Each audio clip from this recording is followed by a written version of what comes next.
The opening scene features a farewell party being held at the residence of an astronaut named Luke Graham. He is celebrating his upcoming journey to Mars. All of his loved ones and acquaintances are present to bid him goodbye. One of his colleagues, named Jim McConnell, who had been preparing for the same mission, is sadly unable to join Luke due to the recent death of his wife. The scene then fast forwards by 13 months, where Luke and his fellow crew members have successfully touched down on Mars. Meanwhile, Luke's other colleagues, including Jim, are watching on from the World Space Station's command center, maintaining communication with the crew. Shortly after the arrival on Mars, the team comes across a strange, bright structure. They suspect that this formation may be an outgrowth, originating from an underground geothermal water column, which could prove valuable for future human colonization plans. As a result, they relay this discovery to the command center, and then make their way towards the formation to conduct further investigation. As they step out of their spacecraft, the astronauts hear an unusual sound. It sounds like this. Where are you? But they dismiss it as interference coming from their robots. They then continue walking and soon come across a towering formation resembling a mountain. The crew checks on their radar and learns that it is metallic. Following this, they decide to enhance the radar power, prompting the sand beneath their feet to shift. For the first few seconds, the crew does not pay much attention to this phenomenon and continues to record the unexpected transformation in their device. But just then, a massive vortex appears out of nowhere and launches a sudden attack on the astronauts. This sadly results in the demise of everyone except Luke. And that's not even all. The vortex emits an immensely powerful electromagnetic pulse that causes extensive damage to the spacecraft's electronic equipment. Once everything settles down, the formation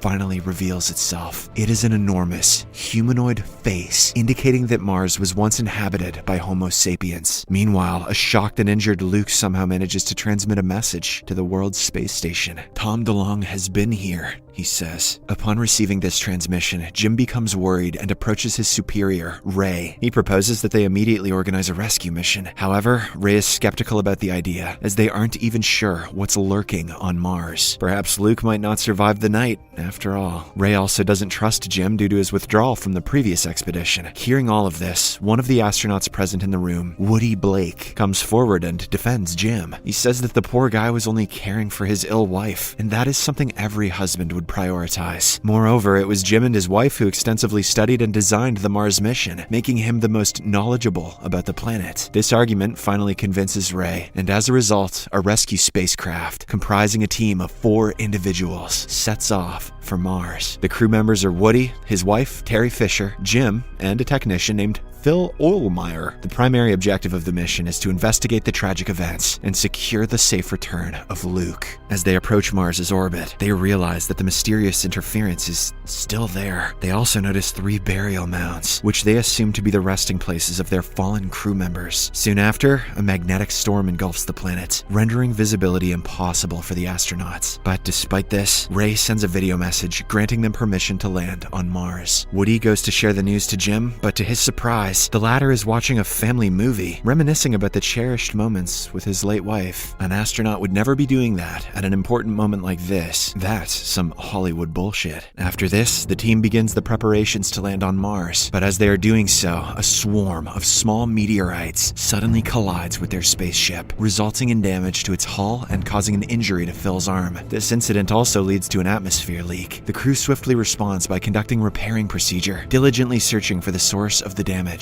But the breach is too small to be visually detected. It appears as if they are going to crash, but Terry comes up with an excellent idea. She squeezes a packet of juice, allowing it to float towards the breach and seep through, thereby identifying its location. With this, Woody suits up to venture into outer space and uses a liquid substance to mend the breach. The very incident puts Jim at the brink of asphyxiation, but he somehow manages to survive. Unbeknownst to the crew, the fuel tanks of their spacecraft have also sustained damage due to the recent collision. As a result of this, when they ignite the main engines, the fuel leaks into space and explodes, resulting in the destruction of the spaceship. Hence, with no alternatives left, the crew is forced to suit up and make their way towards the resupply module that was left from the first mission. It appears to be orbiting Mars in close proximity. Unfortunately, the circumstances are not in the crew's favor, as the resupply module is moving at a slightly lower orbit and a faster pace than the crew. Realizing that time is running out, Woody utilizes all all the fuel in his rocket to propel himself towards the module. He successfully attaches a tether to it, but loses his grip during this process, causing him to descend into the Martian atmosphere. Panicked, Terry disconnects her tether and goes after her husband. She is adamant on saving him at all costs, despite the rest of the crew saying that it's dangerous. But just as she reaches a bit further, Woody selflessly removes his helmet, sacrificing himself to ensure her survival. Way to scar her for life, jackass. Seeing this, Terry mourns for a while before returning to her friends. In the next scene, the crew finally reaches the Martian surface and begins repairing the Earth Returning Vehicle, or ERV, using the motherboards that they have brought with them. They also explore the first spaceship in which their former crew had arrived and discover that the living quarters are still intact. Jim heads to the greenhouse section and is astounded to find that all the plants are thriving. As he removes his helmet and catches a reflection in a water-filled bucket, he notices someone holding an axe behind him. Jim quickly turns around, only to discover that it is Luke. The latter appears hostile at first, as he has been on this planet alone for months. But when Jim utters the names of his wife and son, he calms down. Luke appears to be affected by the isolation and the loss of his crew, causing him to exhibit some signs of mental strain. Nonetheless, he manages to convey the discoveries made by his team to the rescuers, including the colossal humanoid face. He proceeds to share that during his solitary period, he tried his best to unravel the enigmatic nature of the structure. Luke then presents the rescuers with his most significant discovery, a recording capturing the distinctive noise heard in the vicinity of the formation. Through months of analysis, Luke has deciphered the sound as a three-dimensional representation of human-like DNA, intricately mapped on a spatial coordinate system. He theorizes that it serves as a distinctive signature left by someone. After some hours of research, Jim and his crew learn that the mysterious signals they have encountered are not merely signatures, but rather an interactive prompt. This prompt requires the input of a missing pair of chromosomes, essential for completing the human DNA sequence. Basically, it appears to be a test left behind by the creators, and the previous crew perished due to an incorrect response to it. Jim strongly believes that they must fulfill the sequence to pass this test. As a result, they deploy a rover to transmit the completed signal using radar. The plan works, and an opening materializes